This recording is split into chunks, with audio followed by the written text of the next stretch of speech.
Conley looking. Goes into Randolph. Randolph, one dribble over Haywood. He hits it at point three. A rainbow jump shot somehow over Haywood is good.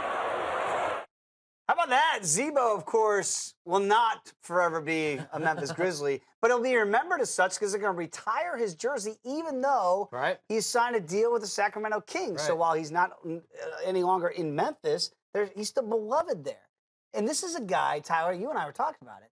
I mean, talk about changing your image and doing a full 180 from the early days of Zebo to now getting your number up there in the rafters, and you're still playing.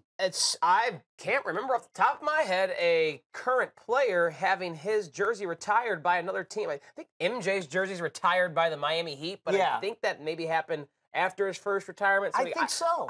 I'm not sure, but this is Zach Randolph, no offense, is not Michael Jordan in basketball. But that's how beloved he is now in Memphis. 100%. In Memphis, he was the main key in that culture that turned them into the grindhouse, the team that you don't want to go. You don't want to go in Memphis and play them because there's big bad boys on the block.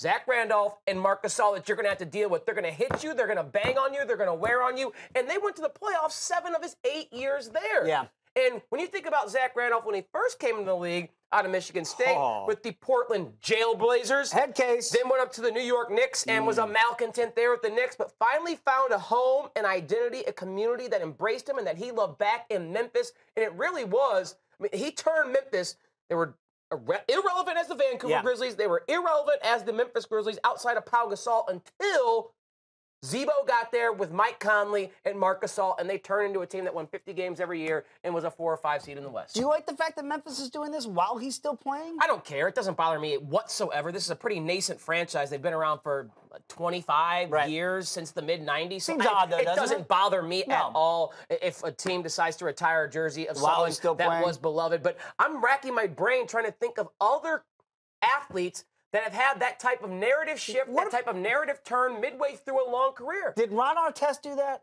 when he became Meta World Peace and he had the Malice at the Palace, and then he kind of became a guy that the young Lakers looked up to a little bit? That is a good name I didn't think of in the NFL. Chris Carter. Yes. Chris Carter with the Philadelphia Eagles. Out of the league. All kinds of talent. Buddy Ryan says, cut him.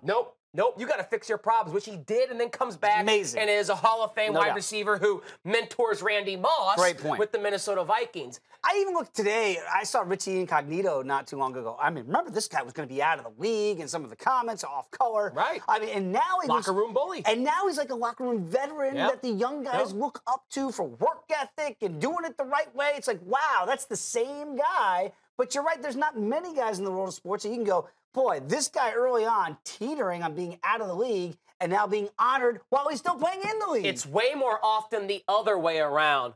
Revered, beloved, and then something happens that tarnishes the image. Lance Armstrong, Tiger Woods, Roger Clemens, Barry Bonds. We can go on and on and on about people who have gone the other way. Rare is it that a player or an athlete comes in and kind of gets the side-eye look like, he's not someone I want to have on my team. And by the end of his career, you love him.